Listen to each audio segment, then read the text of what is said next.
Well, welcome to Pennsylvania Newsmakers, and as always, thanks for watching. Well, we hope you're having a great holiday. Here we go. The war in Ukraine has produced thousands of victims, but there has been help to deal with the crisis. But first, let's take a look at the big stories from 2022, and then what else? We'll look ahead. We'll get to all of that after these words. Welcome to the fast-paced and unrehearsed weekly discussion featuring the leaders who help shape your world. Join us as we address the issues that impact you each and every day. This is Pennsylvania Newsmakers. And now, here's your host, Terry Madonna. Well, joining me to chat about this and some very important issues is Jan Murphy. She's the Capitol reporter for PennLive, Patriot News, and John Micek. He's the editor-in-chief of Pennsylvania Capitol Star. All right, John Micek, we have a couple of very big stories that occurred in 2022. Cite one. Not a big year. Not a Terry. big year. No, not at all. Hardly a sleepy year, 2022. Terry, we'd be remiss if we didn't talk about the election of Josh Shapiro, Democrat, Attorney General for governor in November, taking the seat held by Governor Tom Wolf. A rare open seat race. Shapiro facing Republican Doug Mastriano. Gobs of money. Shapiro raised a ton. Money coming in from the outside. Going to the magnitude of this race. Pennsylvania's governor, as the chief executive, has his hands in nearly everything, from budgets to policy to cabinet appointments.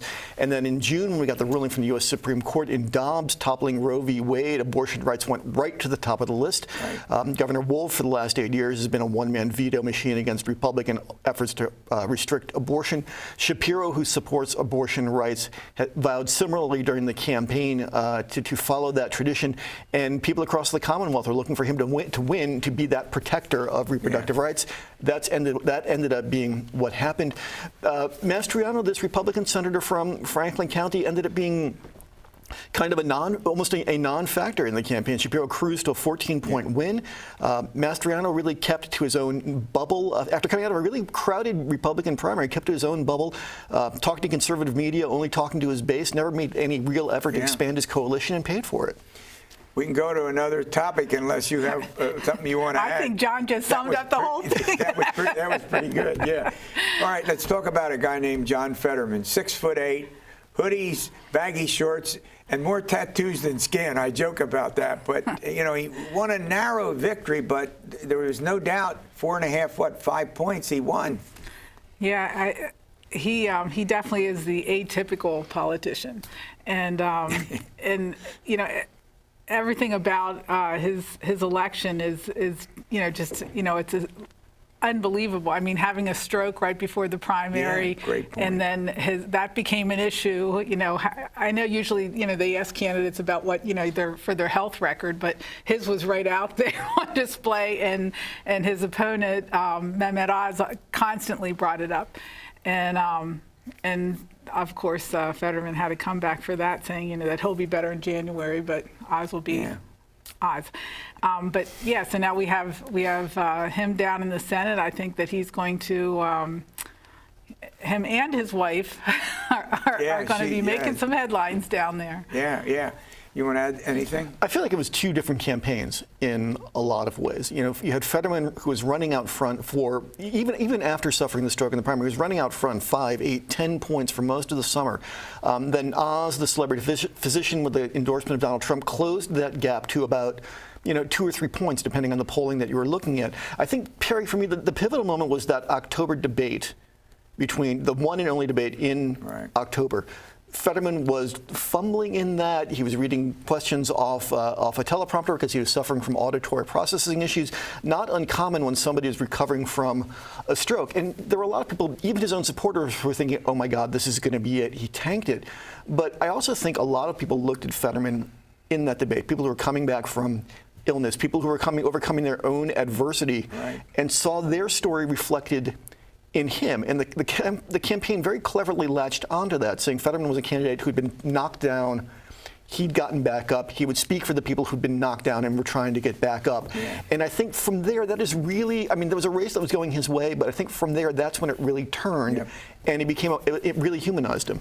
I'll tell you something interesting that's only happened a couple of times in the past is that there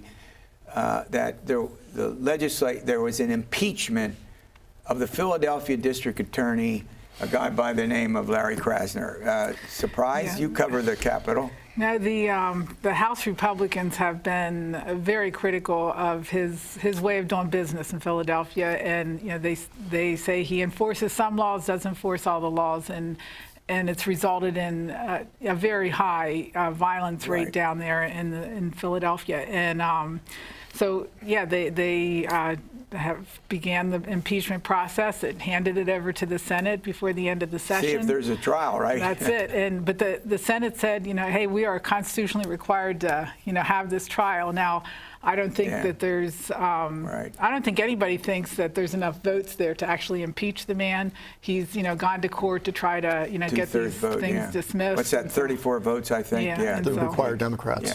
All right, we got it. Believe it or not, the segment is over. We're going to run to a break. We'll look ahead to 2023. This broadcast of Pennsylvania Newsmakers is presented by the Pennsylvania Chamber of Business and Industry, the statewide voice of business, and by the Pennsylvania State Education Association, bringing the power of a great education to our schools, our students, and our communities.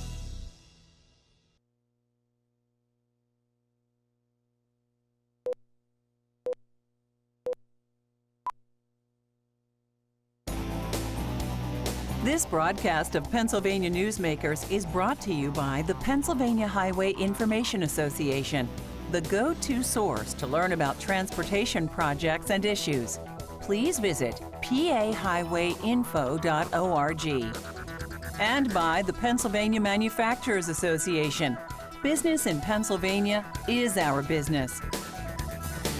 All right, looking ahead, we're in 2023, or almost in 2023. It's coming quickly. You're the Shapiro expert, so what do we have to look forward to? Oh my goodness, how did we get here so quickly? Terry, Pennsylvania's 48th governor-elect, as we sit here this morning. He arguably comes to the table the most experienced incoming governor we've had in a long time. Mm-hmm. He was a member of the state house. He was an elected Montgomery County commissioner, 2 terms as Pennsylvania's elected state attorney general. This is a guy who knows how to work with the legislature. As AG, he pushed his budgets. He pushed gun and crime measures. He worked with lawmakers in the wake of that grand jury report in the Catholic on abuse in the Catholic diocese. So in a lot of ways, Shapiro comes to the table as fluent in the legislature, as politically savvy as maybe Ed Rendell 20 years ago, but more well-versed in the ways of the General Assembly.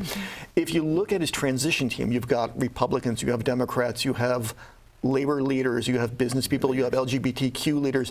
It's this broad coalition, and I think that hints, particularly given the narrow the narrow numbers he's going to have in the House, that this is a guy who's going to know how to work, who's going to try to work towards consensus, who will be solidly progressive on the stuff that he believes in, guns and abortion rights, but on stuff like charter schools or business tax cuts, we'll be able to give stuff to Republicans. So I think it's going to be a really fascinating give and take.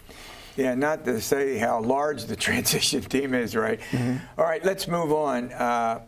As we chat here today, the PA House elections, the Republicans have 101, the Democrats have 99, but there are 3 vacant seats, and we have to have 3 special elections.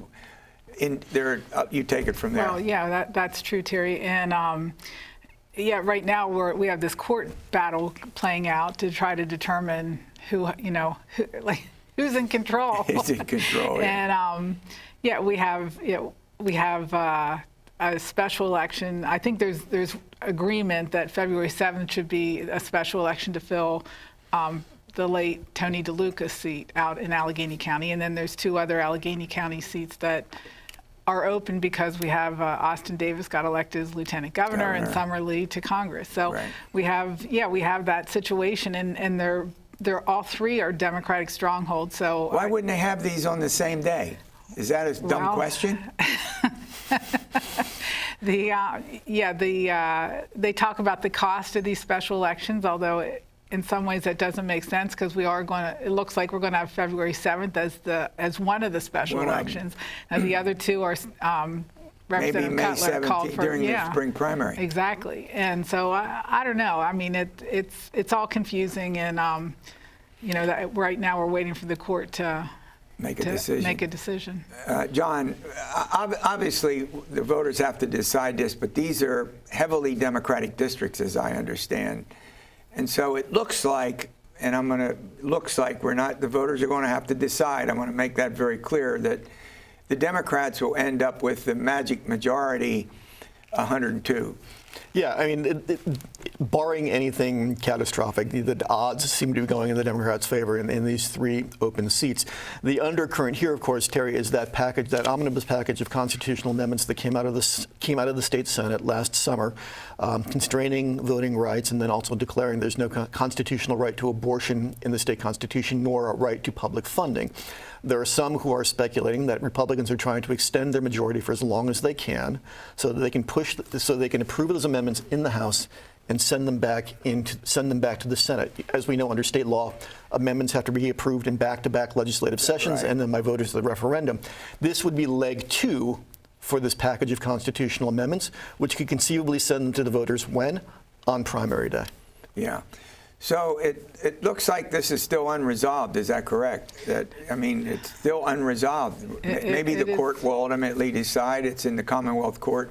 Right, and then it could get appealed to the Supreme Court. I expect, by the time January 3rd rolls around, I think the courts will have weighed in. But I got to say, one thing that is historic that we are going to be seeing in this next session is we have a female Senate President Pro Tem, and Kim Ward, and by all accounts, it sounds like we will have a female House Speaker for the first time in Pennsylvania. So I think that is a good win for women. Good point to end this segment.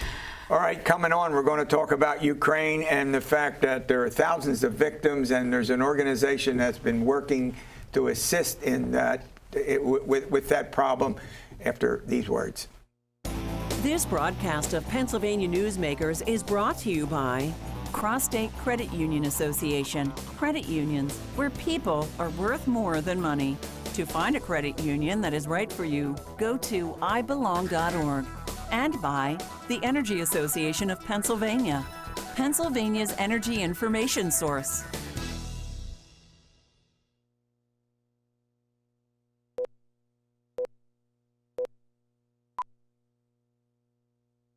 This broadcast of Pennsylvania Newsmakers is brought to you by the Association of Pennsylvania State College and University Faculties, representing the faculty and coaches who are devoted to providing quality public higher education for Pennsylvania's college students.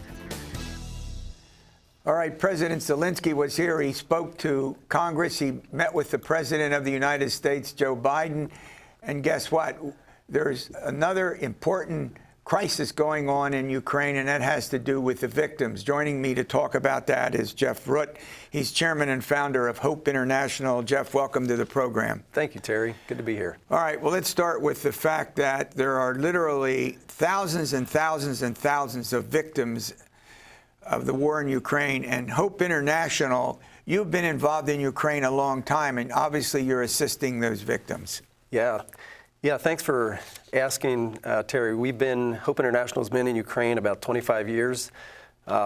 When the invasion happened 300 days ago in February, Peter Greer, our president, led us well in looking for how do we respond to that. We have 50 staff there that have been working very hard to come alongside of families. Hope International believes in really restoring dignity in the way we come alongside of families instead of giving what we call toxic charity here in the West, where that first gift is appreciation, then anticipation, then expectation, then entitlement, and then dependency. We try to come alongside of families and really restore dignity in their lives. So we look for ways, how do we do that in the middle of an invasion? So we kind of divided it up into 3 segments. The first segment is relief. It's hard we do Christ-centered microfinance, and through the 25 years, we've been able to lend out in tiny loans about $1.5 billion, and those are loans starting as low as $20, with the average starting loan as high as $200. Now, let's talk about the staff there. You say about half of the staff in Ukraine have relocated. I mean, are they living there permanently? Is that what you're saying? They are, yes. Yeah, about half of our staff are in Western Ukraine, and the other half are still in the areas where they live, work, their families are, and they're supporting families who don't want to leave their hometowns. Hope International started in Zaporozhye, Ukraine, right where that nuclear plant is, and they're on the front line. A lot of our folks are on the front line. Some of them are at-risk locations. I mean, it's dangerous every day to do their work. It absolutely is. And Hope International is right now moving from that relief phase into the resilience. So we have worked with a lot of the displaced families that have moved to the West. One of the things we do are small savings groups. Right. There's a people group in Western Ukraine called the Roma.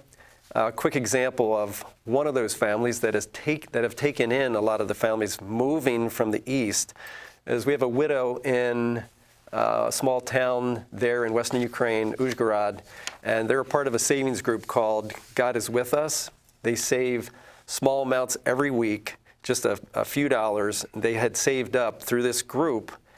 They have what we call the 5 W's, the Welcome, Worship, Word, Work, and Wrap Up, and they saved up $225. And instead of investing that or spending that on themselves, there was a lady in their community, a widow, whose husband had been killed and didn't have money to bury her husband. So they found out about it, used those dollars to help this widow pay for that funeral. So great example of supporting at a very grassroots level. Yeah.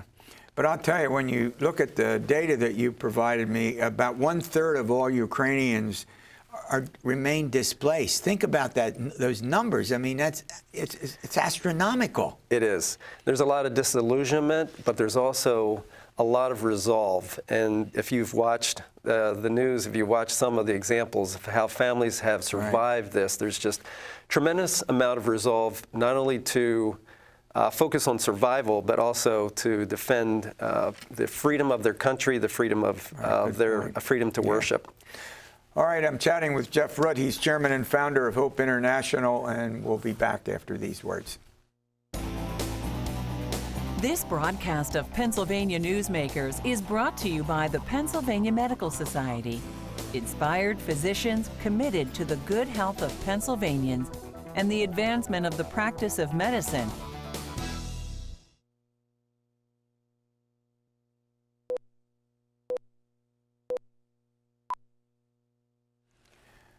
All right, Jeff, there are a couple of groups, actually. You're focused on 4 groups. First of all, what are those groups and why are you focusing on them?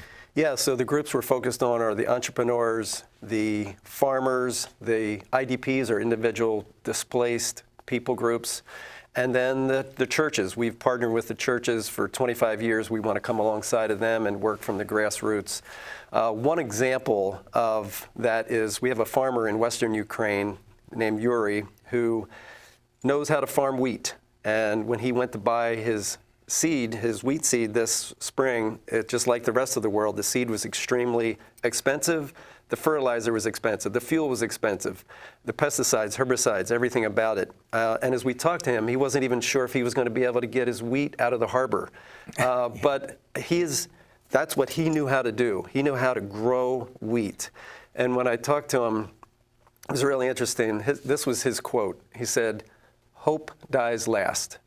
And it was really interesting. He wasn't talking about Hope International, but he was talking about his hope in eternity, his hope in freedom for his country. His son is a police officer that was conscripted into the Ukrainian army. His hope that his son will survive. So there's so many individual stories, I take it, and your folks over there who are trying to assist them, they obviously get involved in some of these. That must be heartbreaking in many cases. It is. It is. There's a lot of disillusionment, but there's a lot of resilience, and it's been inspiring to come alongside of them.